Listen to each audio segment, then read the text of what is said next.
Buongiorno, buongiorno e ben ritrovati con la nostra prima edizione. Allora, subito l'aggiornamento del traffico perché è iniziato nel peggiore dei modi il grande esodo di Ferragosto sulle autostrade in Veneto. C'è stato un maxi incidente in A4 tra Meolo e Sandona di Piave con 12 feriti, 8 auto coinvolte. Fortunatamente si tratta di feriti di media gravità, ma come potete ben capire la situazione del traffico è andata nel caos con la 4 chiusa in direzione Trieste. Allora, per fare il punto della situazione sul traffico di questo grande esodo di Ferragosto ci colleghiamo con il nostro Filippo Fois che si trova nel quartiere generale di CAV, concessionarie autostradali venete, che si occupa di uno dei tratti, diciamo, delle autostrade in Veneto. Allora Filippo, partiamo proprio dall'incidente. Sì, partiamo proprio dall'incidente con una notizia di pochi minuti fa. Alle 11:48 è stato riaperto il casello di Meolo, per cui la situazione si sta andando a normalizzare nel tratto in cui si è verificato questo pesantissimo incidente che ha provocato code che hanno raggiunto i 5 chilometri.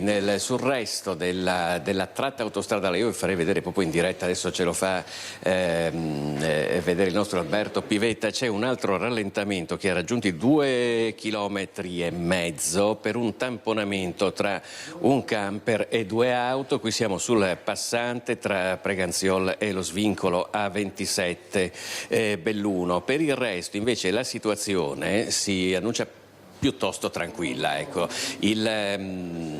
La capienza, per così dire, della rete autostradale di 5.000 veicoli. Allora siamo sotto questa soglia, il che significa che il traffico è intenso ma scorrevole, come si dice in questi casi. Tornando all'incidente, ecco. Sì? No, sì. no, ecco, volevo che mi spiegassi bene l'incidente, poi parliamo del resto. Sì, no, infatti stavo tornando all'incidente dopo aver fatto il quadro generale. Allora, l'incidente si è verificato attorno alle 8:30, siamo sull'autostrada A4, non siamo più in competenza di CAV ma di Alto Adriatico, siamo poco prima del casello di Sandona e 90 in direzione Trieste. Come detto, sono rimasti coinvolti 8 veicoli, ci sono stati 12 feriti, 3 persone sono state estratte dai vigili del fuoco perché erano rimaste bloccate tra le lamiere. I vigili del fuoco sono intervenuti da Sandona, Mestre e Treviso con autopompe e un'autogru. 2 di questi feriti, che erano in condizioni più gravi, sono stati elitrasportati in ospedale. Il tratto autostradale è stato chiuso e quindi tutto il traffico, quindi i vacanzieri, si è dovuto riversare sulle strade statali fino per l'appunto a circa 10 minuti fa, quando è stata nuovamente liberata la sede stradale. Quindi un bilancio molto pesante di 12 feriti, di cui 2 in maniera grave in questo fine settimana di agosto. Se voi vediamo ancora un po' i monitor di CAV, la situazione nell'altra zona, diciamo, di competenza di CAV, della zona di competenza di CAV, sta scorrendo nonostante i rallentamenti che si sono verificati. Sì, come detto qui si reggono il passaggio di 5.000 veicoli all'ora. Gli unici problemi possono essere causati da incidenti come quello che vi abbiamo appena fatto vedere tra Preganziol e lo svincolo per Belluno sul passante di Mestre, che ha prodotto 2,5 km di code. La situazione comunque è in via di risoluzione, i feriti non sono gravi in questo incidente, ci sono magari qualche problema invece, però siamo nuovamente con un altro concessionario che è Alto Adriatico, è all'uscita di Trieste, dove si sono formati circa 4 km di coda all'uscita dell'Isert, per cui è stato chiesto, insomma, di uscire un pochino prima per non aumentare questa coda. Ma per il resto, da quello che vedete, il traffico è intenso ma scorrevole su tutta la parte, insomma, perlomeno di competenza, che prevede anche il casello di Padova Est e quindi anche lo svincolo per Bologna, quindi per chi si reca verso il sud, diciamo, la situazione è piuttosto tranquilla. Solo una cosa, Filippo, le previsioni per altri momenti che possono essere critici, quali potrebbero essere secondo CAV? No, su cui siamo abbastanza ottimisti, nel senso che sostanzialmente dovremmo rimanere su questi livelli anche per le prossime ore. Benissimo, grazie allora, grazie a Filippo Fois. Allora noi torniamo però sulla A4 e torniamo all'incidente con il nostro Christian Arboid che si trova credo a Cessalto, è così Christian? Sì, Nicola, buongiorno a te e a tutti i telespettatori di Antenna 3, anche da parte di Tommaso Migot che sta curando la parte tecnica. Siamo a Cessalto, uno dei caselli principali lungo la 4. Qui con me mi raggiunga il sindaco di Cessalto Emanuele Crosato. Situazione critica fin dalla prima mattina, il traffico è molto sostenuto. Con Crosato fra poco saliremo in macchina e percorreremo tutta la viabilità secondaria. Arriveremo fino a Meolo, dove per l'appunto c'è questa chiusura che sta interessando la 4. Ennesima giornata campale, sindaco. Sì, come sempre, ormai Cristian ci conosciamo da tanti anni, purtroppo in questo tratto, il cosiddetto tratto maledetto, siamo un'altra giornata d'inferno. Fortunatamente c'è il blocco dei camion oggi, quindi anche questa cosa un po' ci aiuta, però veramente da questa mattina, adesso fortunatamente c'è stato un po' di defluio delle auto, però da stamattina qui non si poteva transitare, c'era un'uscita, un'entrata importante delle auto a causa purtroppo di l'ennesimo incidente che succede anche a causa del fatto che, come sapete, siamo in 2 corsie in questo tratto. Ecco perché appunto qui entriamo in A4 e c'è il tratto a 2 corsie, il famigerato tratto maledetto. Esatto, questo siamo tra San Donà e Portogruaro, proprio il tratto che manca, e queste sono le conseguenze. Poi vediamo le auto quando escono, entrano, bloccano, come in questo caso il tratto per andare verso Trieste. Purtroppo le auto ce le troviamo, e fortunatamente oggi non ci sono i camion, ripeto, ce le troviamo nella viabilità locale. Ecco, allora adesso saliremo in macchina con il sindaco Crosato, fra poco Nicola con Tommaso Migot ti richiederò la linea, fra poco. Grazie davvero allora a Christian Arboit e a Tommaso Migot. Restiamo a parlare di traffico e restiamo a parlare anche di purtroppo gravi incidenti lungo le strade del Veneto. Non so se il nostro Francesco Ratai da Padova è già pronto, altrimenti andiamo a vedere come da scaletta l'individuazione, l'abbiamo raccontato ieri con Nicola Marcato, del pirata della strada che lunedì aveva travolto e ucciso l'81enne di Teglio Veneto a Portogruaro. È durata 5 giorni la caccia al camionista che ha travolto e ucciso Natalia Cristante in sella alla sua bicicletta. I carabinieri sono riusciti a risalire al mezzo grazie agli elementi rivenuti sul luogo dell'incidente e alle telecamere della zona. L'autocisterna è stata identificata in un orario compatibile con quello dell'investimento e presentava tracce con ogni probabilità di sangue umano. Tracce che verranno esaminate anche dal RIS dei Carabinieri per verificare se il DNA è proprio quello dell'81enne friulana residente a Teglio Veneto. L'autista del mezzo pesante sarà presto iscritto nel registro degli indagati per omicidio stradale e omissione di soccorso. Alle prime domande dei Carabinieri ha riferito che non si sarebbe accorto di nessun impatto mentre percorreva la provinciale 93 in via Udine, in località Portovecchio, direzione Portogruaro, una strada molto trafficata. Ad avvistare il corpo della donna riverso a terra a bordo strada ormai privo di vita, mentre le auto sfrecciavano a tutta velocità all'altezza dello svincolo per la ferrata, un automobilista in transito che ha subito chiamato i soccorsi. La notizia in poche ore è arrivata in paese a Teglio Veneto. Speriamo che questa persona paghi per quello che è successo, perché noi siamo vicini a tutta quanta la famiglia che è molto dolorata per quello che è successo, un fatto molto particolare, molto grave anche per una piccola comunità come la nostra, dove questi casi rimbombano molto perché fanno molto scalpore. Una persona che era molto ben voluta dal paese, molto conosciuta, e quindi chi ha fatto questo atto speriamo paghi per quello che ha fatto. La vittima, originaria di Cordovado, era molto conosciuta anche per un passato come volontaria in aiuto dei bisognosi e poi a Cordovado, dove vive tuttora la sorella. Le indagini, coordinate dalla Procura di Pordenone, proseguono con l'autopsia disposta sulla vittima, affidata al medico legale Antonello Cirnelli.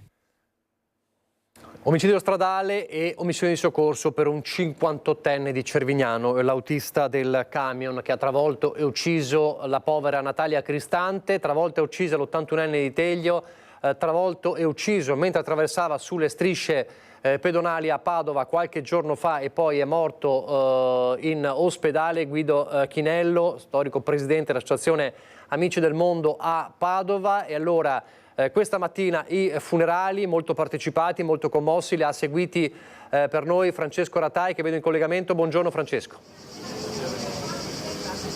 Buongiorno Nicola, buongiorno ai nostri telespettatori. Sì, l'incidente il 29 luglio scorso in cui Guido Chinello è stato investito lungo le strisce pedonali, proprio qua dietro, lungo via Marconi, un volo di 10 metri, un'agonia durata 4 giorni, oggi le esequie sentitissime, ci saranno state almeno 1 migliaio di persone, era stata allestita, siamo fuori dalla chiesa e con me c'è il sindaco Gabriele De Boni, sindaco di Ponte San Nicolò, che ci ha aspettato perché sta per andare anche lui in cimitero a portare l'ultimo saluto a Guido Chinello. Dicevamo, è stato allestito un maxi schermo fuori dalla chiesa, era veramente gremita di persone, molti gli ex sindaci di Ponte San Nicolò, ma anche molti altri sindaci del territorio, c'erano i consiglieri regionali, Elisa Venturini, c'era Fabrizio Boron, che è anche lui consigliere regionale, perché Guido Chinello era una persona buona, era una persona a cui tutti volevano bene, e la parola che è stata usata di più oggi è esempio. Sei stato, Guido, un esempio per noi. Il sindaco De Boni chiaramente lo conosceva nella sua veste di presidente dell'Associazione Amici del Mondo, ma lo conosceva anche personalmente. Ha concluso la sua orazione funebre dicendo: ciao Guido, ciao da parte della comunità, da parte dell'associazione, ma con te se ne va un amico. Sì, assolutamente, un amico, una persona che mi è stata vicina in questi anni di amministrazione, una persona con cui ho condiviso tanti momenti e che ha rispecchiato pienamente nella sua vita privata quello che era il suo impegno per la comunità e per la cittadinanza, un grande altruismo, un grande cuore e una grande voglia di vivere nonostante la vita l'avesse già messo a dura prova 42 anni fa. Ed è veramente un grande esempio per tutti e soprattutto un impegno verso la disabilità e verso l'inclusione che è stato impagabile. Ha fatto sì che a Ponte San Nicolò la disabilità sia normalità, sia inclusa e non ci sia differenza, la diversità a Ponte San Nicolò non esiste. Racconto spesso un aneddoto: io ero un giovane consigliere comunale e l'avevo appena conosciuto e eravamo insieme e mi dice: Gabriele, dammi da bere, perché lui ovviamente aveva una mobilità limitata delle mani, e io ho detto: come si fa? Come si fa? Prendi la bottiglietta, dammi da bere, è la cosa più normale del mondo. Perciò proprio ci ha fatto vivere la sua vita, è stata per noi un esempio di grande normalità, serenità e veramente solidarietà. Ecco, delle parole molto belle e molto toccanti. Come è stato questo funerale? Carico di sorrisi anche, perché molte lacrime sono state versate, ma i ricordi di Guido Chinello erano anche ricordi appunto di positività, di chi non si arrende mai davanti alle difficoltà.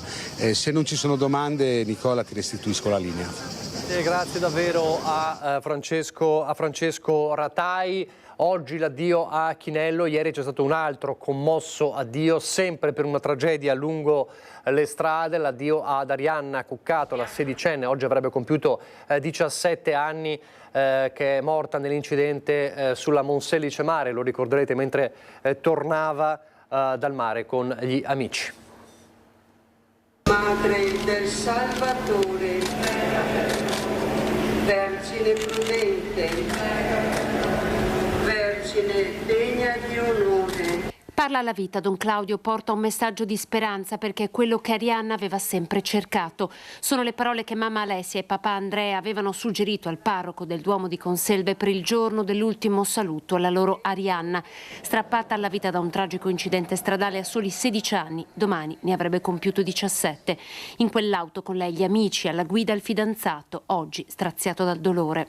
Quello che è successo quella notte della strada ha fatto calare in un istante un buio fitto. Anche la nostra lingua si ribella a quello che è successo quella notte. Dove è andata Arianna? Che ne è di lei? Esordisce così Don Claudio, la voce rotta, perché anche per lui è difficile spiegare.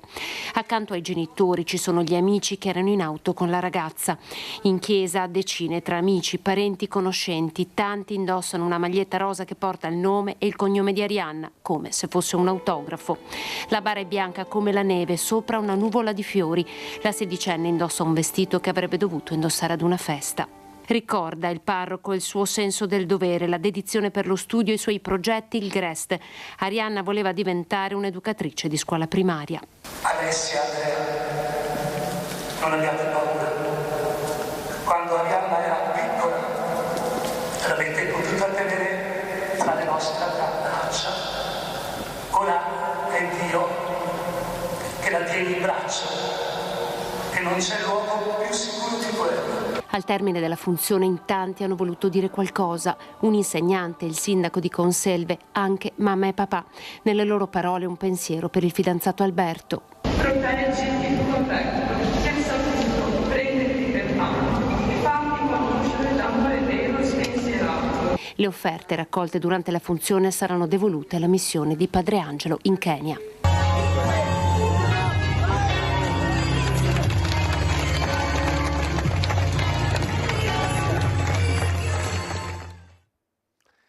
Ad Arzignano ancora un incidente, un'auto esce di strada, siamo nel Vicentino e si ribalta in un fosso, feriti i 2 giovani occupanti. Arzignano. Il bilancio dell'incidente nella notte in via Chiampo è di 2 feriti. Sono i 2 giovani 26enni occupanti di un'auto che è finita autonomamente fuori strada. Il sinistro è accaduto verso le 2. Il conducente, per cause in corso di accertamento, ha perso il controllo della vettura che alla fine della sua corsa si è ribaltata in un fosso. È stato così necessario l'intervento dei vigili del fuoco per estrarre i giovani dall'abitacolo. Ai feriti hanno prestato le prime cure i sanitari del SUEM subito sopraggiunti che li hanno poi accompagnati al pronto soccorso. L'intervento è durato complessivamente fino alle 3. Sul posto anche i carabinieri a deviare il traffico ed effettuare i rilievi del sinistro. Lasciamo gli incidenti stradali ma continuiamo con la cronaca, parliamo di sicurezza, o meglio di insicurezza, parliamo di una rapina avvenuta ieri sera intorno alle 18:15, 18:30 in un supermercato di Vigonza. La mattina dopo si respira ancora la paura per questo assalto armato dei banditi che avevano con sé delle pistole, hanno seminato il panico tra clienti e dipendenti. Ci raccontano tutto da Vigonza, sempre Francesco Ratai e Cristian Rocca Allende. Siamo a Busa di Vigonza, nella prima cintura padovana. Ieri sera, verso le 18:15, una rapina al supermercato che vedete alle mie spalle. 2 uomini col volto coperto da una mascherina, con 2 cappellini calati in fronte. I testimoni raccontano di un cappellino nero e un cappellino rosso. Sono entrati, avevano in pugno un'arma, non si sa ancora se fosse un'arma giocattolo o un'arma vera. Questo non lo potevano sapere neanche i dipendenti del supermercato e i clienti che a quell'ora erano dentro. Un'esperienza traumatica, ci hanno detto, non c'è molta voglia di parlare da parte sia dei dipendenti che erano presenti ieri durante quei feroci attimi.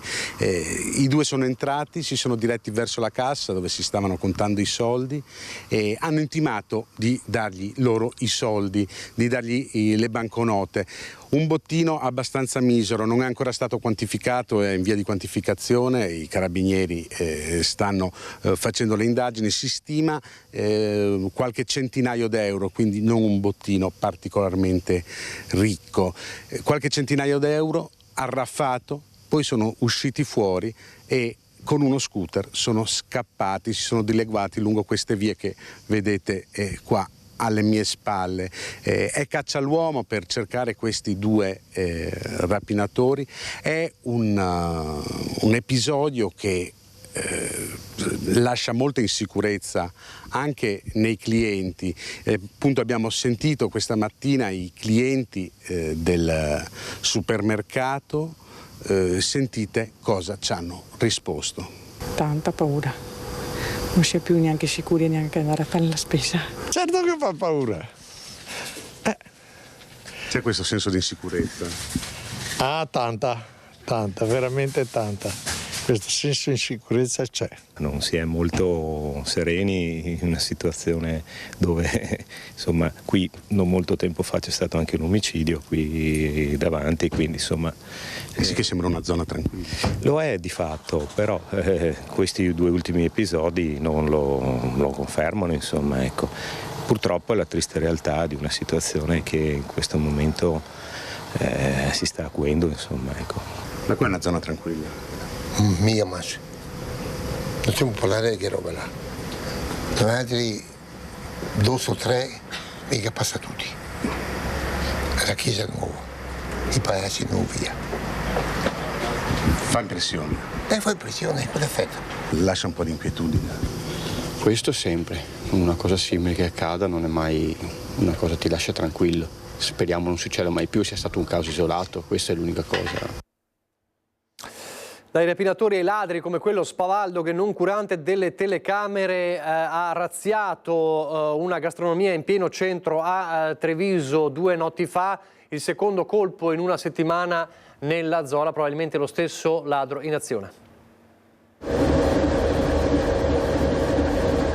A volto scoperto, senza guanti, spavaldo e forse ignaro della telecamera che lo stava riprendendo, così tra le 3 e le 4 del mattino un ladro si è introdotto nella gastronomia Le Papere di Borgo Cavour in uno dei salotti buoni della città. L'uomo, verosimilmente sulla Trentina, prima ha forzato la finestra che dà su via Mura di Sant'Eonisto, poi si è diretto verso la zona cassa. Qui ha prelevato soltanto un tablet e alcuni telefonini per poi darsi alla fuga. L'allarme è stato lanciato al momento di aprire il locale, con gli inquirenti che non hanno perso nemmeno un minuto. È stata chiamata la scientifica che ha rilevato le impronte che poi appunto la polizia metterà in confronto con altri furti avvenuti, probabilmente anche lo stesso di Carità, la fisionomia della persona sembra la stessa. Già, perché sempre la catena Le Papere è finita nel mirino il 2 agosto scorso, in quel caso nel locale di Carità di Villorba. Insomma, 2 furti in poco meno di una settimana, con Alessandro Albertini, titolare dell'attività accanto al fratello,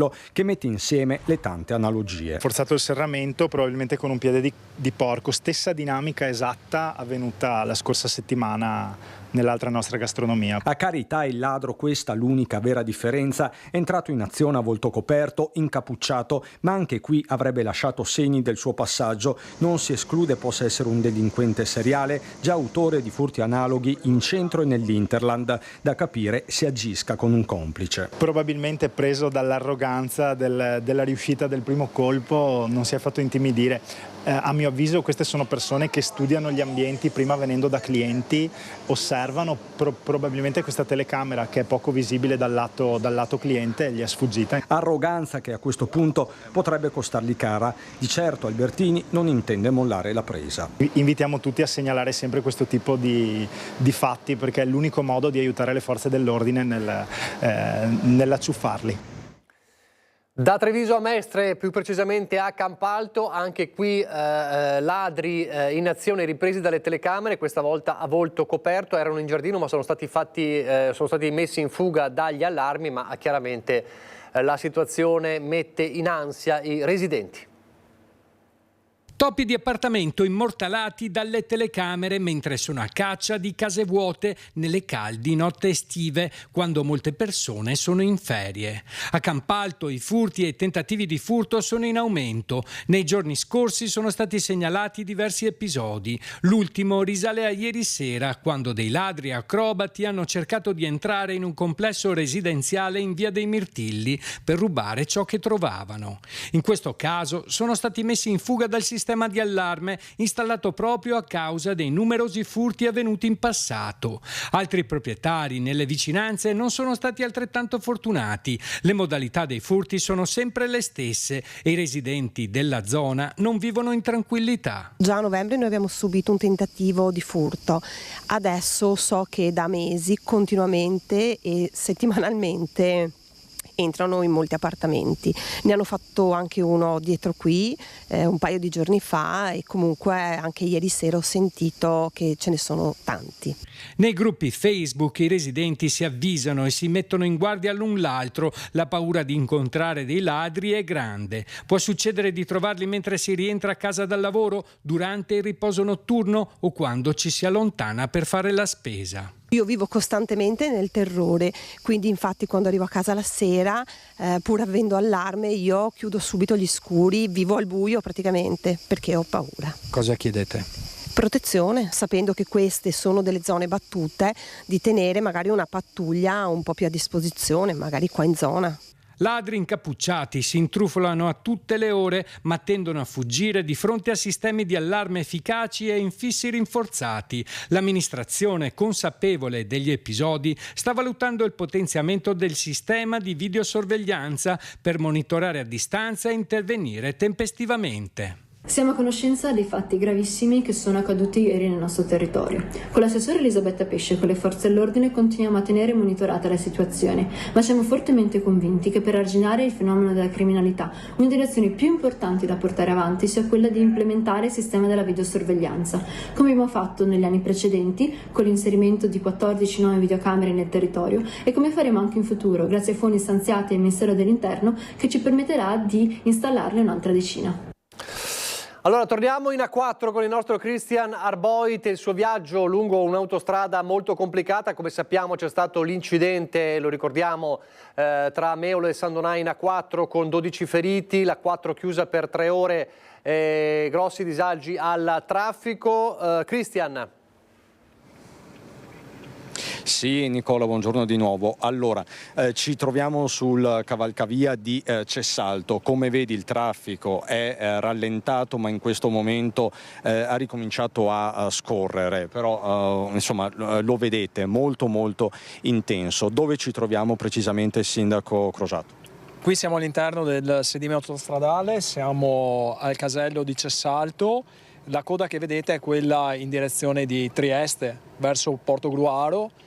Questo è a causa soprattutto dell'incidente che c'è stato, purtroppo. Questa è la situazione. Le auto entrano in buona parte da Cessalto e queste sono ferme ormai da chilometri e chilometri, quindi questi automobilisti sono fermi molto probabilmente da Meolo, prima di Meolo, quindi una trentina di chilometri fermi sotto il sole ad aspettare. Quindi stanno procedendo a passo d'uomo da ore ormai. Sì, ed è la situazione più pericolosa perché praticamente questi continui start and stop possono creare ulteriori incidenti e altri tamponamenti, quindi anche una situazione di importante pericolo in un contesto in cui fortunatamente non ci sono camion oggi, c'è il blocco e quindi per la situazione di agosto, però il pericolo è enorme.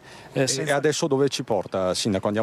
Andiamo verso Meolo, andiamo sempre all'interno dell'autostrada, percorreremo al contrario quindi della coda. E per vedere quello che sta accadendo proprio all'interno della coda stessa, passando i 2 autogrill di Cessalto che saranno preda anche di quelli che sono in coda, che aspettano sotto il sole, che devono comunque fare rifornimento d'acqua e quant'altro perché è una giornata particolarmente afosa. Quindi facciamo una prima sosta all'autogrill. Sì, ci fermeremo all'autogrill in direzione opposta alla coda, quindi praticamente dove molto probabilmente non ci sarà una coda così importante, mentre l'altro sarà sicuramente completamente bloccato. Ok, allora, Sindaco, noi proseguiamo il nostro viaggio e prossima tappa, quindi autogrill. A fra poco, Nicola. Grazie. Allora, prossima tappa allora a Meolo, lo dico anche alla regia, il prossimo collegamento sarà proprio dalla zona di Meolo. Allora, tutto questo accade in giornate di grandissimo caldo che sono destinate ad aumentare. Allora, dopo la pubblicità, adesso c'è veramente un minuto, avremo con noi il generale Giancarlo Iannicelli perché dobbiamo un po' fare il punto della situazione. Come sapete, abbiamo raccontato ieri, il caldo è destinato ad aumentare nei prossimi giorni. Allora, pubblicità e poi parliamo del tempo, poi torneremo alla cronaca e torneremo di nuovo in autostrada. Rieccoci in diretta alla prima edizione, vi stiamo raccontando del grande esodo con anche quel maxi incidente tra San Donà e Meolo che ha portato a 12 feriti, ma poi anche la chiusura del traffico della 4 verso Trieste per 3 ore, quindi i disagi stanno continuando. Fra poco ci ricollegheremo con il nostro Cristian Arbois, abbiamo raccontato anche di molta cronaca, ma restiamo anche sull'esodo dicendo che è un esodo che parte mentre le temperature stanno continuando a salire. Ieri abbiamo raccontato proprio con la sua voce quello che accadrà nei prossimi giorni, ma entriamo proprio nel dettaglio perché ci aspetta, e mi corregga se sbaglio, generale Giancarlo Iannicelli, buongiorno, ci aspettano giorni difficili, è così? Sì, molto caldi, c'è questa ondata di calore che porterà le temperature già dall'inizio della prossima settimana, già questi giorni, per dire, adesso in pianura siamo tra i 32 e i 34 gradi, siamo sottoposti all'azione dell'anticiclone delle Azzorre, quindi siamo sotto una campana di vetro. Fortunatamente l'anticiclone delle Azzorre, a differenza dell'anticiclone africano, è un po' ventilato, quindi l'umidità è alta, ma non così alta, quindi fa tanto caldo e basta. Diciamo che sono 32, 34, 35, 36 gradi per i prossimi giorni, poi dal 13, quindi intorno a Ferragosto, dovremmo toccare il picco con 37 gradi addirittura. Sono temperature naturalmente molto molto alte. Diciamo poi da fine prossima settimana caleranno e si riporteranno sempre sopra i 30 gradi, quindi questa ondata di calore continuerà quasi fino a fine mese. Ecco, spieghiamo bene ai nostri telespettatori, perché spesso si chiedono ma come, sembrano di più di 37 gradi, no, a volte. Spieghiamo bene tecnicamente, la misurazione è un conto, la percezione è un'altra, perché poi la percezione è molto più alta, no? Beh, bisogna dire, giusto, la percezione è una cosa e può cambiare anche da persona a persona, però c'è un'altra cosa da dire, che queste temperature per convenzione internazionale, mondiale, vengono rilevate, come abbiamo detto più volte, in capannina. Una capannina naturalmente il termometro all'ombra, con delle pareti addirittura ventilate, no? Delle persiane, quindi è su un manto erboso, quindi queste sono temperature all'ombra. Naturalmente poi, ma non percezione, proprio la temperatura con termometro, con questi valori, se il termometro viene messo al sole, quindi facciamo il caso che una persona è con la testa al sole, non sono 35-36 gradi, sono 50-55, qualche volta toccano i 60 gradi. Queste sono le temperature vere a cui una persona, ripeto, esposta al sole deve sopportare. Poi la percezione, sì, questa è un'altra cosa, è legata all'umidità, ma anche alle persone. Naturalmente una persona può percepire bene in salute, anche fisicamente, quindi percepisce la temperatura uguale normale. Se naturalmente è in condizioni meno preparate, la percezione è più alta, comunque è legata all'umidità soprattutto. Allora, se non sbaglio, mi corregga se sbaglio, c'è l'anticiclone delle Azzorre che ci sta salvando da temporali improvvisi e violenti, è così? Almeno in questi giorni. Diciamo sì, che adesso siamo sottoposti a questa azione dell'anticiclone delle Azzorre, che latita, gli ultimi anni latita perché ha preso il sopravvento l'anticiclone africano, che è molto più fastidioso perché ci blocca proprio, fa ristagnare totalmente l'aria e quindi si carica maggiormente di umidità. L'anticiclone delle Azzorre permette un'estate più vivibile, diciamo, tra virgolette. Ora siamo sottoposti e saremo sottoposti, soprattutto almeno al nord, all'azione dell'anticiclone delle Azzorre, che appunto dalle Azzorre si sposta verso di noi. Naturalmente è un anticiclone un po' più ventilato, no? Provenendo dall'Atlantica e non dall'Africa, quindi permette un po' di ventilazione, ma soprattutto soprattutto intanto mantiene lontani i sistemi perturbati. Ora sono molto lontani, a latitudini lontanissime a nord da noi, quindi gli impulsi di aria fresca, che sono quelli che innestano poi il temporale intenso, si mantengono, sono abbastanza rari. Certamente adesso passeranno i giorni, la massa d'aria che insiste su di noi è abbastanza ferma, è statica, quindi si caricherà lentamente di ulteriore umidità e di caldo, di energia, quindi probabilmente poi col passare dei giorni si crea velocemente una situazione di pericolo, tra virgolette. Infatti a fine settimana, proprio prossima fine settimana, poi naturalmente queste sono previsioni da confermare, potrebbe riverificarsi il passaggio della coda di qualche sistema perturbato, l'anticiclone si indebolisce e quindi ecco che c'è il mix aria molto calda, molta energia, impulso di aria più fresca che scende dai rilievi, ecco il temporale. In questa situazione già attuale comunque sui rilievi abbiamo un'attività cumuliforme ma legata a fattori locali, quindi il pomeriggio sulle montagne è possibile qualche temporale, ma vengono detti questi temporali proprio di bel tempo dovuti proprio al forte riscaldamento. Allora, ci può dire qualcosa per Ferragosto? Ferragosto all'insegna, guardate, probabilmente quest'anno prima di Ferragosto, 2 giorni prima, e Ferragosto e subito dopo avremo il picco del caldo in quest'estate, quindi si prevedono dai 36 ai 38 gradi, ripeto, sempre all'ombra, quindi pensate voi. Fortunatamente naturalmente avremo della brezza, ma questo è un fatto fisico naturalmente sulle coste e questo allevia un po' questo caldo, ma il caldo sarà veramente veramente forte. Ecco, dobbiamo prepararci perché soprattutto per i soggetti naturalmente un po' più deboli, non in forma, risentiranno molto e già stanno risentendo di questa situazione. Quindi a Ferragosto il picco del caldo, un caldo con un po' più di brezza, insomma meno afoso, ma comunque un caldo molto forte. Brezza sulle coste, ecco. Comunque io parlo di un'umidità minore, ecco, con meno umidità perché relativa, perché già adesso andiamo in pianura a Treviso, ma anche in tutta la pianura veneta, andiamo verso i 34 gradi in questo momento, l'umidità è oltre il 50%, quindi già una quantità di vapore, naturalmente di goccioline d'acqua sospese nei bassi strati già abbastanza pesante, quindi non è che sia il clima molto, no, certo, assolutamente. Senta, è facile spesso fare classifiche, no? Poi molti si improvvisano meteorologi, però spuntano sempre le classifiche, questo è l'anno più caldo di sempre, anche l'anno scorso era l'anno più caldo di sempre, insomma. Comunque, perché ricordo Caronte, ecco. Ma queste sono, è la diffusione, ma da una parte è positivo perché è la diffusione, ormai vede qualche anno fa la meteorologia era di nicchia, certo. Interessava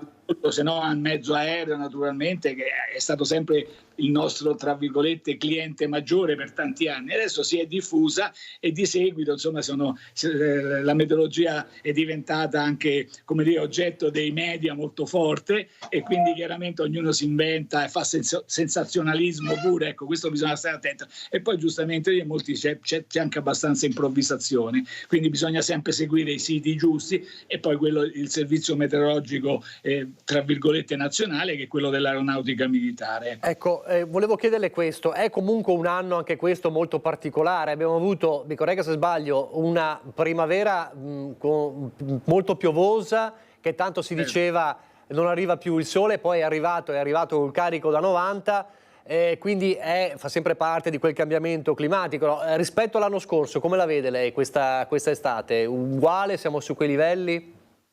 No, giustamente ricordava, ogni anno c'è un record, ma poi queste cose, e anche dire se un anno più caldo è estremamente difficile, perché qui abbracciamo tutta l'Italia, abbracciamo tutto il mondo, cioè l'anno più caldo, può essere più caldo. L'anno scorso non è stato l'anno più caldo, quest'anno non è l'anno più caldo, poi ognuno si inventa. Diciamo che, ecco, giustamente quest'anno è partita in ritardo l'estate, è partita in ritardo, però come dice, è venuta con gli interessi, perché adesso fa caldo molto, probabilmente ecco, dopo Ferragosto dovrebbe calare. La tendenza qual è con i cambiamenti climatici? Ecco, con i cambiamenti è che le estati saranno sempre più lunghi e gli inverni sempre più corti, addirittura si fanno delle proiezioni, poi ripeto bisogna confermarle, che probabilmente nei prossimi fra 70-80 anni avremo addirittura forse un mese, forse poco più di un mese d'inverno e il resto avremo bella stagione. Questa è la tendenza. Purtroppo. Quindi è proprio un cambiamento epocale che probabilmente vivremo gradatamente, ma che sarà epocale. Questa è una cosa che rilevo. Io faccio il meteorologo da tanti anni a Treviso, sono una memoria anche storica. Già notavo 20-30 anni fa che il fatto principale dal punto di vista meteorologico è l'aumento delle temperature. Deve sapere che 30 anni fa, 40 anni fa, forse 45 anni fa, pensate, in tutta l'estate, in qualche anno, in qualche estate a Treviso non si è mai superati i 30 gradi, quindi non si sono mai raggiunti i 30 gradi. Come è cambiata?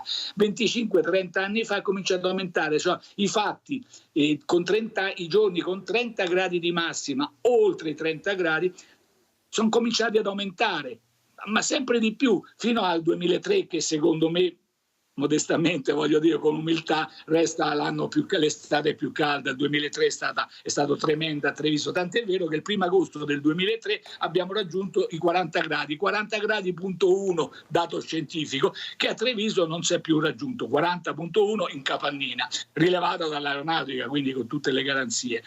E quindi cominciavo a vedere proprio qui fa sempre più caldo in realtà, e poi è venuto fuori tutto queste cose dell'aumento della temperatura che ci sta ancora interessando, e questo è un dato di fatto. Se poi apriamo il panorama, diciamo il capitolo a cosa è dovuto questo, e lì si apre una discussione anche scientifica molto ampia. Però il cambiamento climatico, con soprattutto le temperature sempre più alte, questo è un dato di fatto, cioè sono dati scientifici, quindi fa sempre più caldo, e questo dà fastidio, ci porta a rivedere tante cose, ha un riflesso veramente importante sull'economia, sulla vita. Voi pensate a certi posti dove la vita prima era impossibile, adesso con l'aumento delle temperature è impossibile. Pensate a certe malattie, la mosca, si parla della zanzara che portava la malaria, che i popoli si portavano a una certa altezza perché lì non arrivava la zanzara. Adesso con il caldo la zanzara ha aumentato di quota.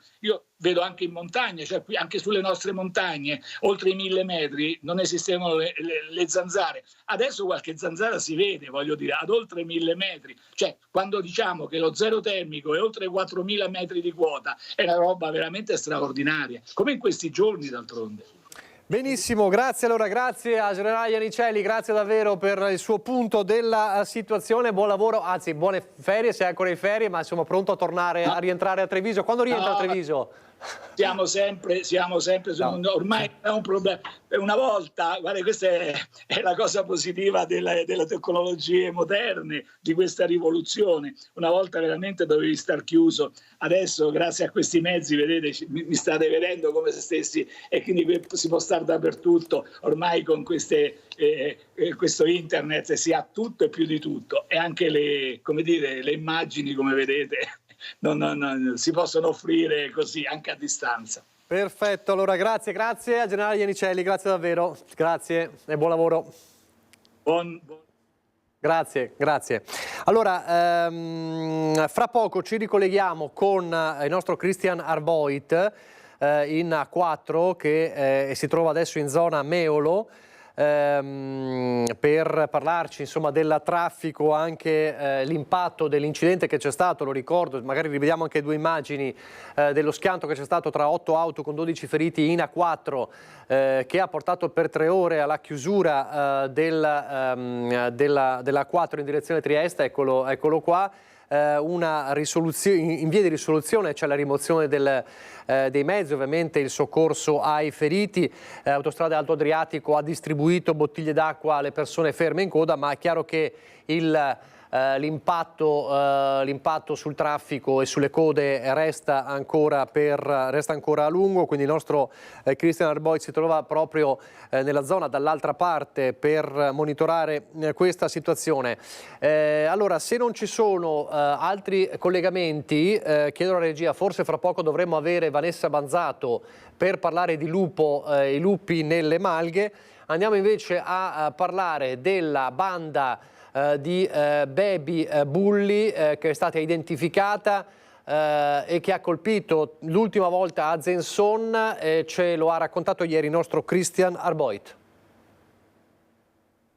È peggiorata la situazione, lo hanno anche fatto cadere, hanno tirato fuori un coltellino, sto ragazzino, e penso, per non fare del male, per non accanirsi addosso a questo signore, gli hanno bucato praticamente le ruote della macchina. È spuntato anche un coltello durante l'aggressione che martedì sera ha sconvolto per il suo carico di violenza il centro di Zenzon di Piave, dove una banda di baby bulli è arrivata a colpire con calci e pugni il papà di una ragazzina intimidita pochi minuti prima. Scene mai viste, raccontano ancora terrorizzati alcuni residenti che proprio per questo scelgono di non apparire. Cosa preoccupante, perché qua, se è un paese tranquillo, se adesso cominciano ad arrivare anche queste bande di ragazzi, i genitori non hanno neanche più il coraggio di far uscire i bambini. Ma ritorniamo a martedì sera, quando verso le 22 alcune ragazzine del posto che stanno mangiando il gelato vengono raggiunte sui gradini della chiesa da due coetanee provenienti da fuori comune che chiedono loro dei soldi, il fare minaccioso, i toni arroganti. Una delle ragazze aggredite chiama il padre, un 60enne che abita poco distante e che in pochi minuti arriva in piazza e intercetta le giovani bulle, nel frattempo raggiunte da due amici all'altezza del monumento.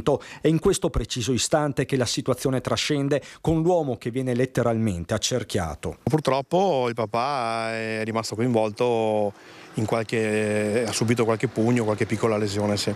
Calci e pugni, chi è presente parla di una vera e propria furia, e poi c'è quel coltello passato di mano in mano, poi andato a squarciare le gomme dell'auto. Oltre al danno anche la beffa, se possiamo dire, purtroppo, nel senso che alla fine, prima di scappare, questi ragazzi gli hanno anche bucato due gomme della macchina con un coltello, con un punteruolo. La scena viene ripresa dalle telecamere, sequenza per sequenza. L'uomo che viene derubato dei soldi che aveva con sé si rivolge alle cure del pronto soccorso, mentre l'identificazione dei giovani da parte dei carabinieri è rapida. Si tratta di volti noti che nelle settimane scorse hanno colpito anche a Monastier e Fossalta, né più né meno di una baby gang alla ricerca di spiccioli anche per futili motivi. Sembrerebbe che prima di andare, alle giostre in queste sagre paesane, questi ragazzi, per accumulare qualche soldino, si comportino in questi modi.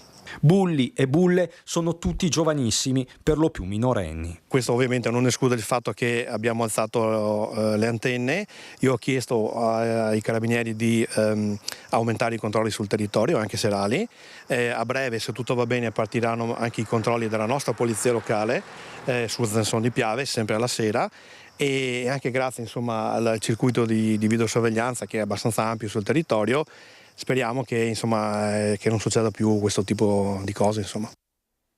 Allora torniamo in A4, credo, forse, eccolo qua, con Christian Arboit. Christian, dove ti trovi? Meolo? Sì, Nicola, allora adesso ci troviamo a 90, di Piave, dove vedi i movieri in azione, sostanzialmente stanno regolando il traffico, ci siamo di fatto imbottigliati, siamo all'altezza dell'outlet. Questo è un altro nodo delicatissimo, Sindaco Crosato.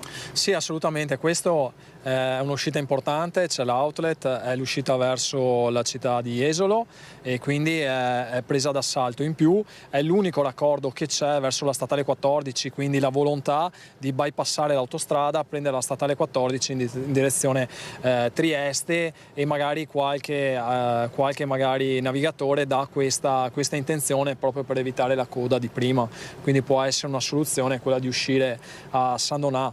Il problema è che tante volte poi ritorna in una mobilità delle strade che sono strade poi comunali, piccole strade, e quindi quindi si vanno completamente a intasare ancora nuovamente, creando ulteriori disagi. Vediamo all'opera i volieri, questa è un'importante funzione perché in questo momento dà delle indicazioni preziose e va a regolamentare il traffico. Non siamo abituati a vedere questo tipo di attività in autostrada, è in consulta, però è in consulto anche il traffico che c'è. Certe volte distribuiscono, come questa mattina, l'acqua per cercare di dare refrigerio alle persone che come noi si trovano in coda in questo momento. Ecco, quindi anche noi in questo momento ci siamo imbottigliati, ma non siamo tanto distanti dal casello. Poi vedremo anche dove andare, cosa fare. Cercheremo di monitorare anche un po' la situazione della viabilità secondaria. Senta, Sindaco, lei ha avuto notizie da Grassaga, dal nodo di Grassaga. So che solitamente è particolarmente vulnerabile. Parliamo di un territorio tra Cessalto e Jesolo. Sì, soprattutto quando ci sono i mezzi pesanti quello diventa un pericolo costante perché possono succedere incidenti. È una stradina estremamente corta. Grassaga collega proprio l'uscita di Noventa con l'uscita di Cessalto e quindi è presa di mira.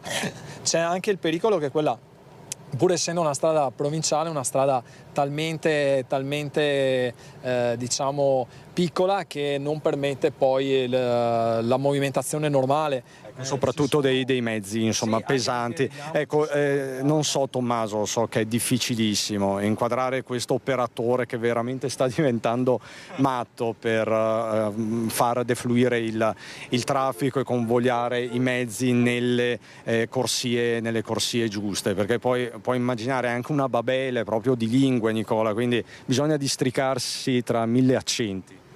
Sì, assolutamente. Oggi ad esempio ho aiutato un automobilista che questa notte aveva forato una gomma, era riuscito ad arrivare quasi all'uscita dell'autostrada, stava aspettando davanti un gommista che oggi non avrebbe mai aperto e quindi fortunatamente sono passato, l'ho aiutato e abbiamo trovato il modo di riparare la gomma e permettergli a lui di ritornare verso le sue meritate ferie. Poi ci sono dei casi anche particolari. Questa mattina abbiamo avuto una segnalazione alle 8 di un capriolo. In una situazione come la nostra con 2 boschi è normale, però poi diventa pericoloso se è adiacente all'autostrada, quindi stamattina oltre alle normali incombenze abbiamo dovuto anche prendere questa diciamo, anche i caprioli. A proposito di fauna selvatica, vediamo se riusciamo a intercettare il ragazzo. No, lo vedo ovviamente preso, vediamo se si gira, tanto per capire insomma che giornata è, no? Quando si pensa alle brutte giornate sul posto di lavoro, questa è una di quelle probabilmente. Salve, buongiorno, vediamo se questo signore ce la faremo, Sindaco. Scusa! Salve, allora vediamo se riusciamo. Ciao, buongiorno, siamo in diretta su Antenna 3, giornata davvero dura questa. È una brutta giornata oggi, c'è stato un incidente con 10 macchine qua fuori prima. E quindi adesso cosa stai facendo? Ci puoi spiegare un attimo proprio in 10 secondi? Noi adesso siamo dei movieri, dobbiamo solo sistemare le macchine in modo che vadano dentro i caselli in base a come pagano, tutto qua. E qua bisogna sapere anche le lingue perché ci sarà... Italiano, inglese e un po' di tedesco, basta così. Ci si arrangia come si può, grazie davvero a questo simpatico operatore, insomma, che con il sorriso sulle labbra, no? Altri sarebbero ben più nervosetti. Sì, esatto, credo sia scelto anche per la sua comprensione e simpatia. La situazione è questa, poi bisogna prenderla anche con spirito di servizio. Questa è la situazione attuale. Ecco, allora Nicola, noi adesso vediamo con il sindaco dove andare, ma questo è, adesso arriva anche un collega del nostro amico, come vedi, insomma, la situazione è abbastanza accaldata. Cristian, allora, ci ricolleghiamo fra poco ti richiederò la linea. Va bene, allora prossimo appuntamento magari fra un quarto d'ora, cosa dici? Vediamo. Quando sei pronto mi chiami. Come paga?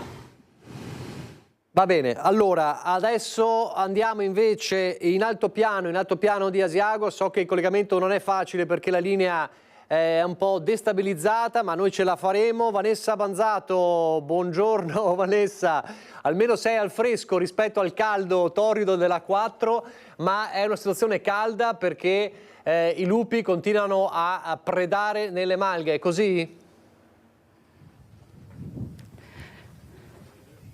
Buongiorno a te Nicola e alle persone che ci stanno seguendo. Sì, allora intanto questo è un luogo splendido, a dir poco splendido, è un luogo meraviglioso su cui però, come dicevi tu, incombe questa ombra del lupo, il lupo che continua a predare, il lupo che è sempre più numeroso e sempre più presente anche proprio vicino alle malghe. I malghesi sono davvero preoccupati, sono tanto preoccupati, temono proprio per le loro bestie che sono quotidianamente a rischio. Io mi trovo a Malga Mazze Inferiori, siamo proprio nel cuore dell'altopiano di Asiago con me Marco Rigoni che gestisce la struttura.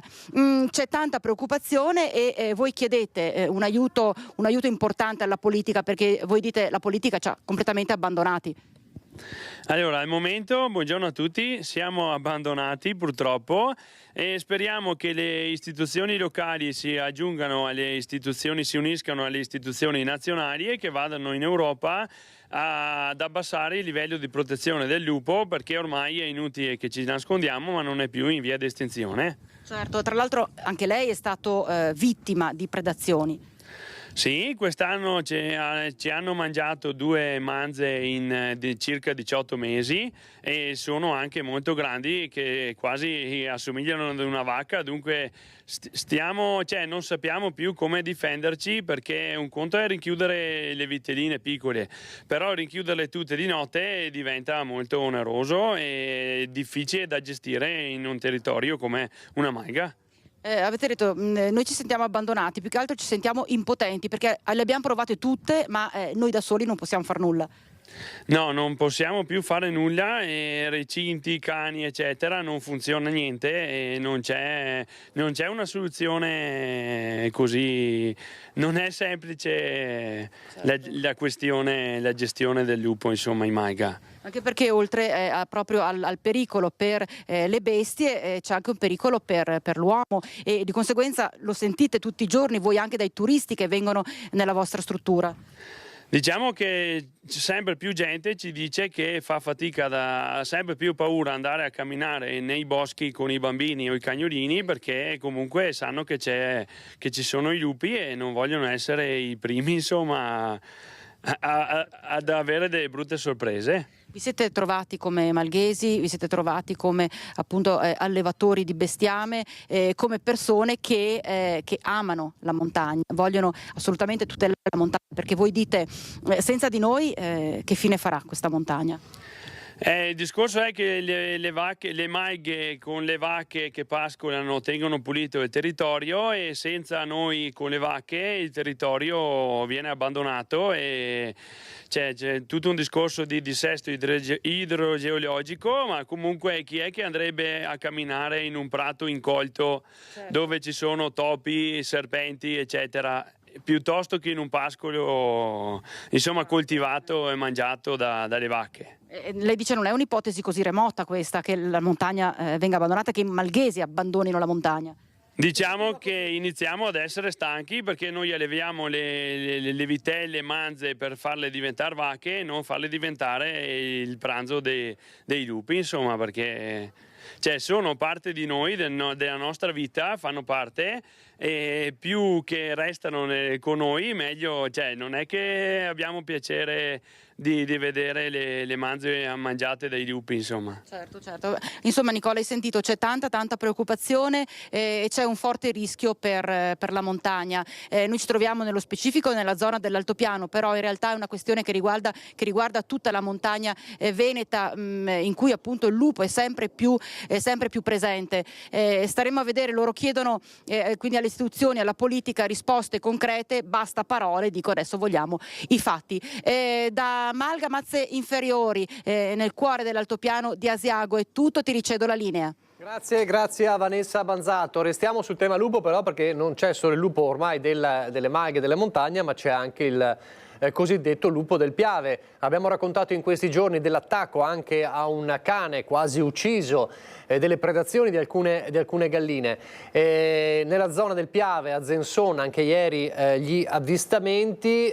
Si stanno ricevendo dal Ministero il protocollo, le indicazioni per poter agire, perché essendo una specie protetta, per poter poter individuare e riportare nel suo habitat. C'è un protocollo ben specifico da seguire, ma intanto resta la preoccupazione anche nella zona del Piave, nello specifico a Zensò.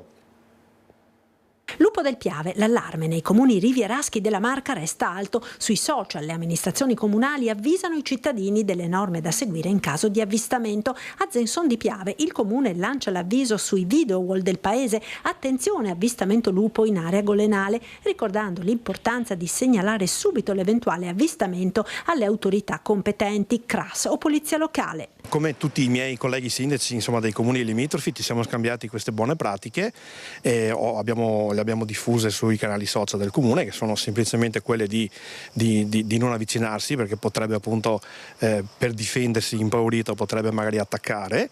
Purtroppo lo ha già fatto, mi sembra di aver capito che ha attaccato dei cani o delle galline, ma potrebbe anche attaccare anche gli uomini, i bambini che magari passeggiano tranquillamente per noi nell'area golenale del Piave. E quindi stare lontani e magari se si avvicina magari battere semplicemente le mani per allontanarlo e poi segnalare la presenza in modo tale che si possa recuperare e riportare nel suo habitat. Intanto l'Istituto Superiore per la Protezione e la Ricerca Ambientale ha inviato alla Regione del Veneto il parere positivo per il recupero dell'animale. Ora si attende quello del Ministero, che definirà la procedura da adottare, ed in queste ore anche l'IPU, Legambiente e WWF hanno scritto un appello a Regione, Provincia e Carabinieri Forestali. Questi animali contribuiscono a mantenere l'ambiente in buono stato di conservazione, esercitando una selezione positiva e di contenimento sulla popolazione delle loro prede, quali ungulati e roditori, affermano le associazioni, invitando anche i comuni a fare incontri formativi con la popolazione e controlli con personale addetto. Di certo, lungo il Piave l'argomento suscita grande dibattito tra la popolazione, concorde sulla necessità di salvaguardare l'animale ma riportarlo nel suo ambiente. Abbatterli mi dispiacerebbe, bisogna soltanto che ci sia da parte magari del comune una maggiore attenzione, magari qualcuno che sia esperto in materia e possa magari localizzarli e portarli via. Un lupo lungo il Piave può succedere, viene giù dalla montagna o da posti del genere, basta solo trovarlo se è possibile, prenderlo, mi pare la provincia che interviene in questi casi, prenderlo con calma, curarlo perché mi pare che sia un po' anche ammalato, questo lupo abbia dei problemi, riuscire a prenderlo senza far danni e riportarlo sul suo habitat. Abbatterlo sicuramente no, bisogna prenderlo, curarlo perché è una zampa ferita e riportarlo nel suo ambiente, tutto là. Allora, pochi istanti di pubblicità, poi di nuovo in diretta, c'è ancora molta cronaca di cui parlare, c'è anche economia, ma ripartiremo con il nostro Lorenzo Maier, perché c'è da parlare anche di Venezia e di ciò che aspetta Venezia dopo Ferragosto. Non parliamo di inchieste, ma parliamo dei grandi eventi. Comunque, fra pochissimo in diretta. Di nuovo in diretta con la prima edizione. Buongiorno e ben ritrovato al nostro Lorenzo Maier per parlare di una Venezia che, stante la situazione un po' caotica dell'inchiesta, si appresta a vivere una serie di grandi eventi dopo Ferragosto. È così, Lorenzo? Certo, buongiorno Nicola, a te e ai nostri telespettatori. Venezia si prepara al momento clou dell'anno, perché già la città è ovviamente piena di turisti per le tante manifestazioni culturali che sono tuttora in corso.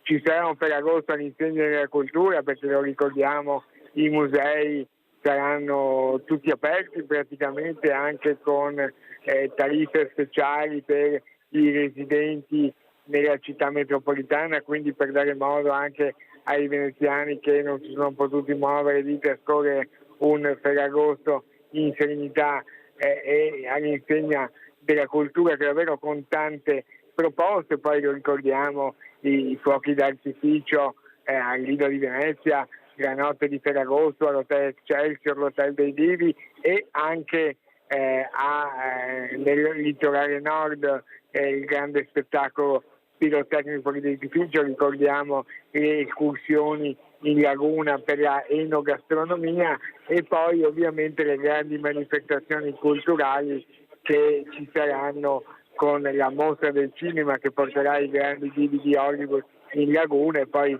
ovviamente con la regata storica e il premio Campiello. Si dice tra addetti ai lavori che settembre veneziano è proprio il momento clou della stagione, per cui una Venezia vivibile, vivace, che si prepara a questo momento clou in cui, lo ricordiamo, ci saranno gli occhi del mondo puntati, per cui sarà anche un bel banco di prova, per esempio, per valutare e vedere come funzionerà il sistema dei trasporti e i vari servizi che verranno dati ai turisti, e poi speriamo che, insomma, visto il momento delicato dell'inchiesta che ha fatto il giro, si può dire sicuramente dell'Italia, ma anche a livello internazionale, si possa parlare di una Venezia culturale, dei tanti messaggi che arriveranno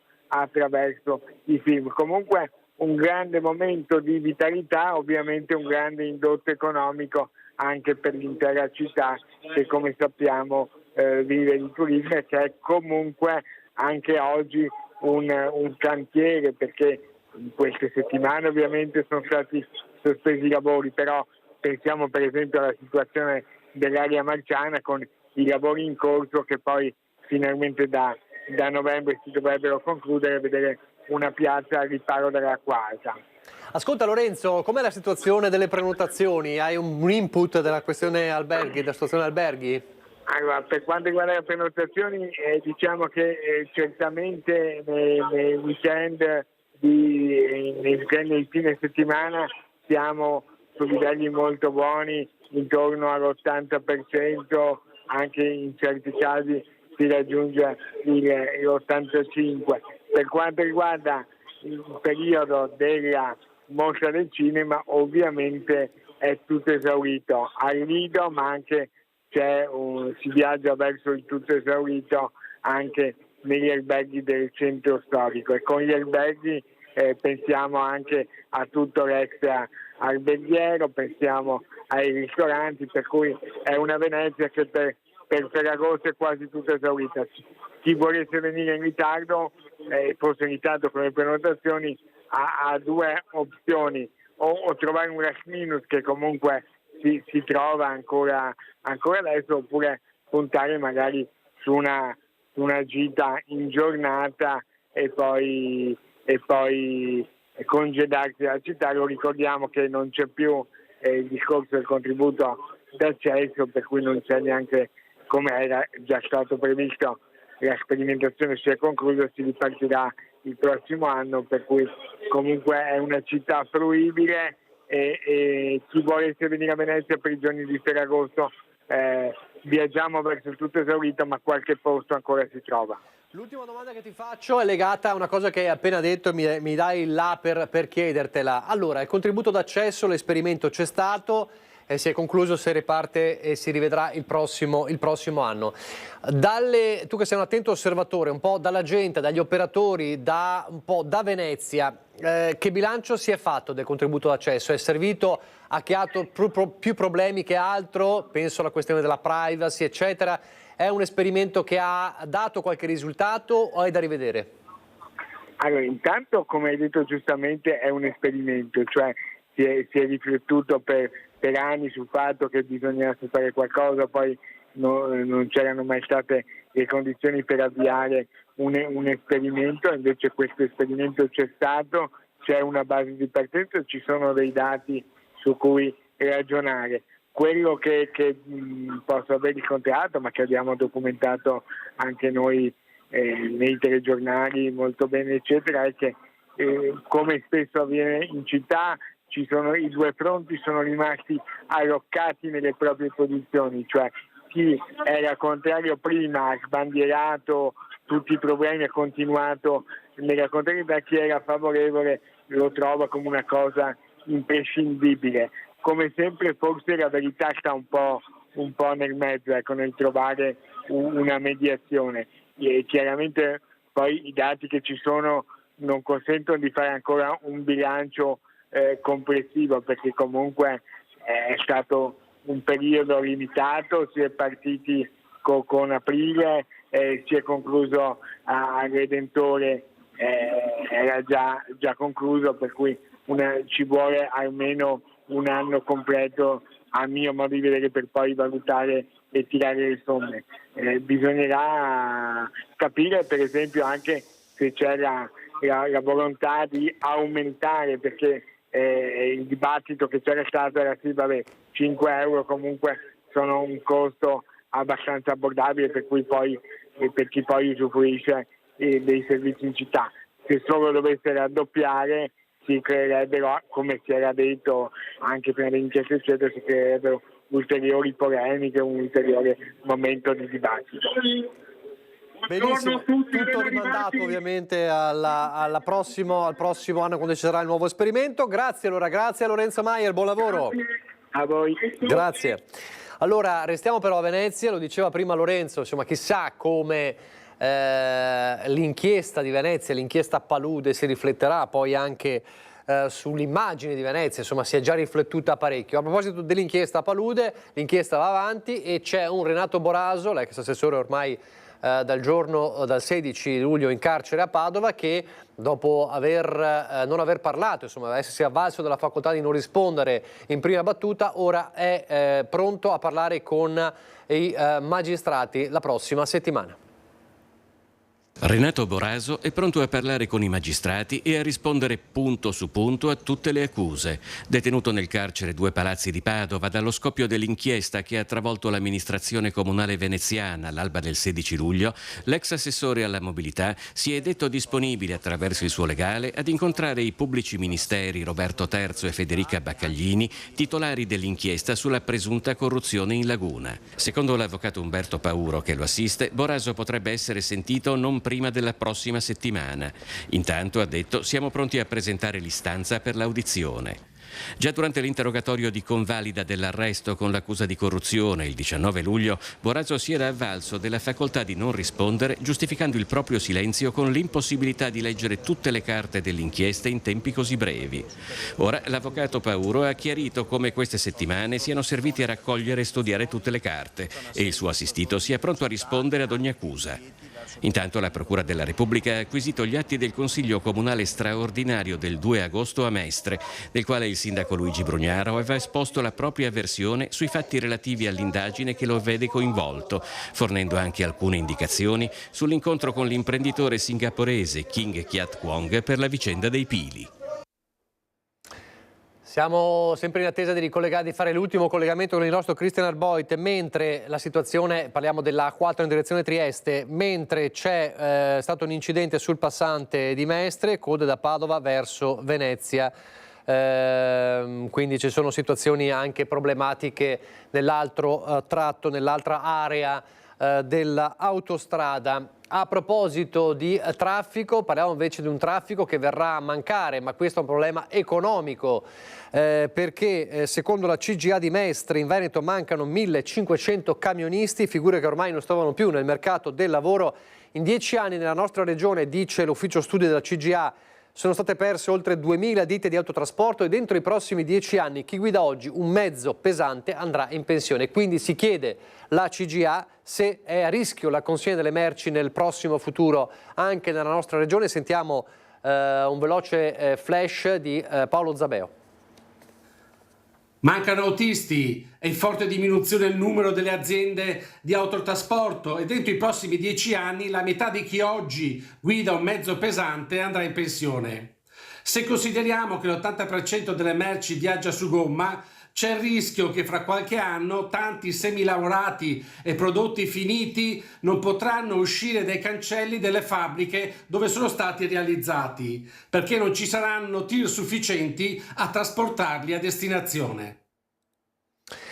Allora, c'è chi trova invece i lavoratori ma poi li sfrutta, li schiavizza, si chiamano in gergo proprio tecnico caporali, sono quelli che la Guardia di Finanza nella Bassa Veronese ha scoperto, ne ha arrestati 2, c'erano 33 lavoratori indiani, braccianti, schiavizzati dai caporali.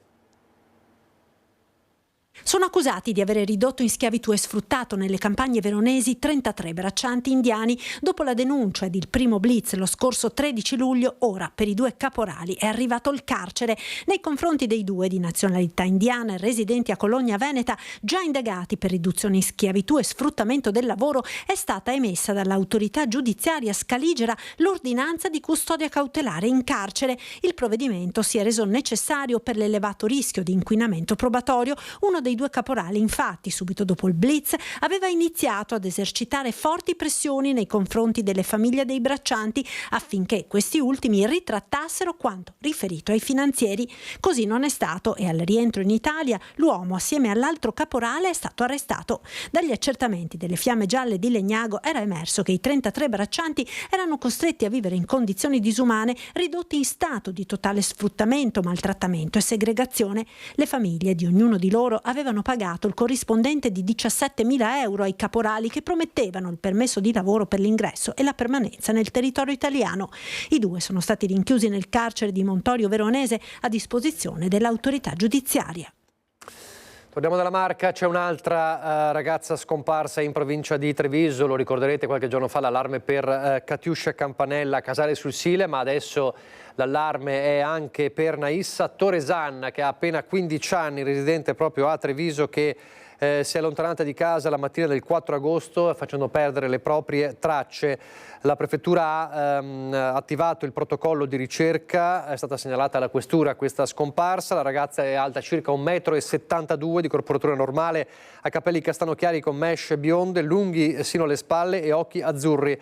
Al momento dell'allontanamento indossava pantaloncini neri, canottiera grigia e scarpe Nike di colore bianco. Ovviamente chi avvisti la ragazza o possa riferire informazioni utili ai fini delle ricerche è pregato di contattare il 112, mentre, come dicevamo, non ci sono ancora notizie di Catiuscia Campanella, la 21enne di Casale, che però avrebbe contattato delle amiche per far sapere di non essere interessata a tornare a casa.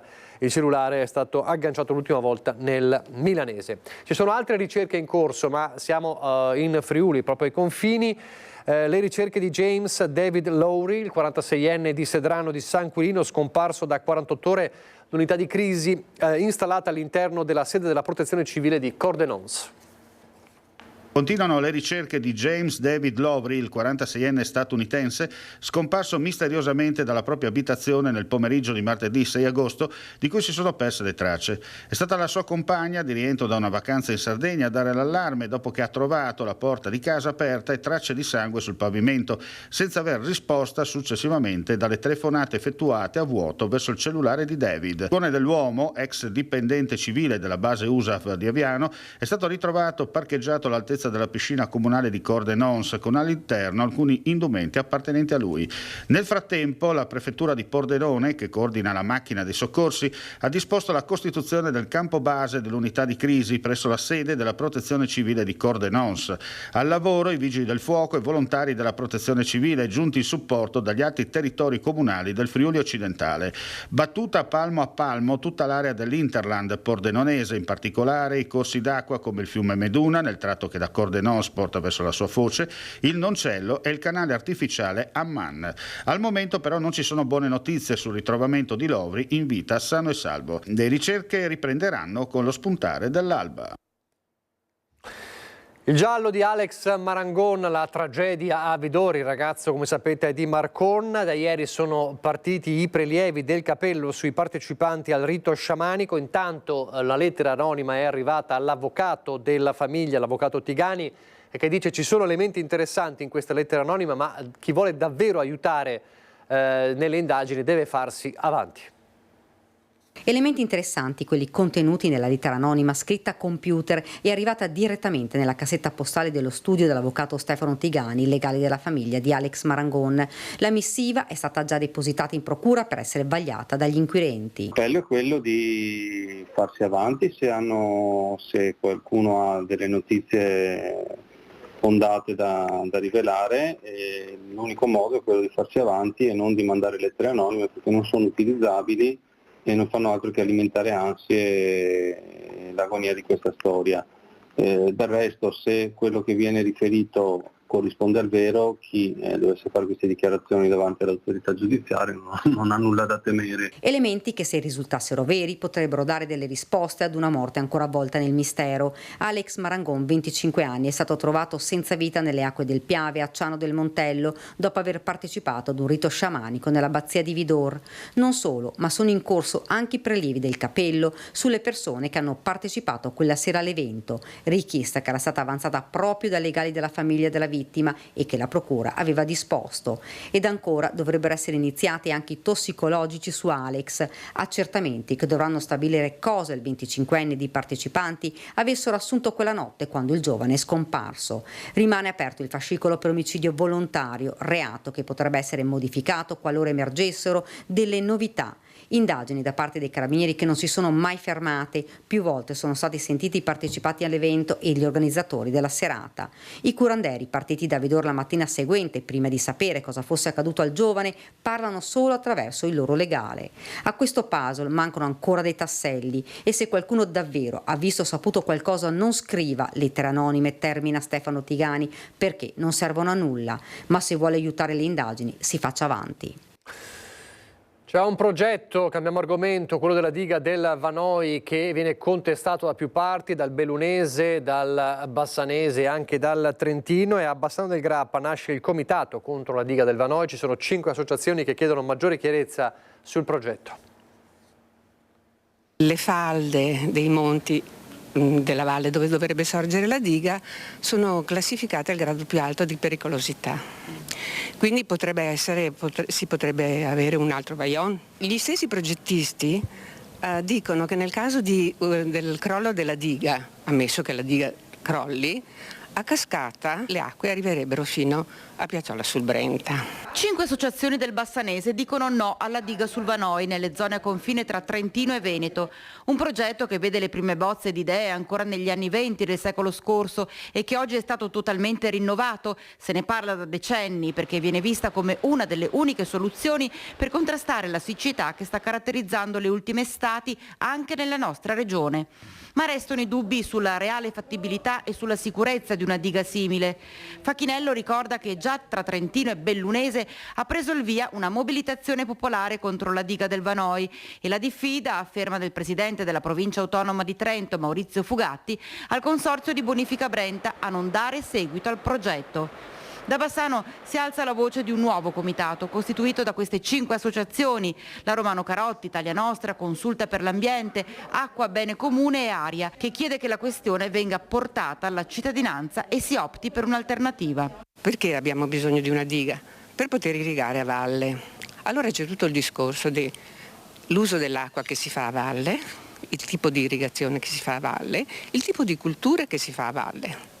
E quindi su questo che noi vorremmo che anche i bassanesi riflettessero. Non è che sempre la montagna deve pagare per la pianura, ma che la pianura dovrebbe fare una riflessione su quelle che sono forme alternative. Restiamo in montagna, ma andiamo nel Bellunese. È deciso, sarà aperto i primi di settembre il cantiere ANAS per i lavori di manutenzione della galleria del Comelico. Dal 18 settembre scatteranno le chiusure notturne che si protrarranno per circa 900 giorni. Gli ultimi tasselli sono stati sistemati durante un incontro a Palazzo dei Rettori. Davanti al prefetto Rocco Berton si sono riuniti i vertici dell'ANAS, i sindaci del Comelico e di Auronzo, ma anche l'ULS 1, le categorie economiche Dolomiti Bus.